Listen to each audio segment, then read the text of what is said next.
مازن حمادة شاب من دير الزور أصبح رمزا لشجاعة وثبات شباب الثورة السورية عبر شهاداته المؤثرة عن وحشية التعذيب المنظم في سجون النظام السوري.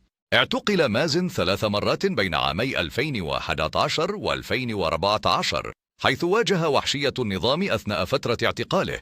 بعد إطلاق سراحه هاجر مازن إلى هولندا حيث حصل على اللجوء وعاش فيها لسنوات. في عام 2020 صدم الكثيرون بعودة مازن إلى دمشق، وهو ما أثار العديد من التساؤلات حول دوافعه. تحدث أفراد عائلته عن الأسباب التي دفعته للعودة، مؤكدين أنه تعرض للضغط من النظام ليظهر على التلفزيون وينفي جميع رواياته.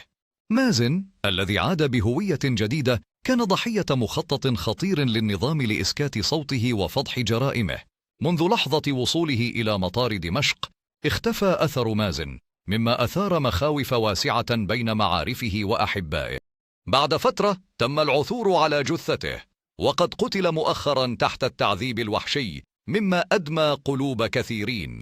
نعى السوريون مازن حمادة الذي جازف بحياته لفضح جرائم النظام السوري، مما جعله رمزا للشجاعة. حتى في وفاته كان مقدرا لمازن أن يشهد انتصار الشعب السوري، حيث خرجت حشود لتشييع جثمانه. تحت علم سوريا الحرة تم نقل نعشه من مستشفى المجتهد، مع تأكيد الشهادات على إصرار الشعب في مطالبته بالعدالة. تجمع الناس في الساحات متحدين الخوف، ويؤكدون أنهم لن ينسوا ما فعله النظام بحياة مازن ورفاقه.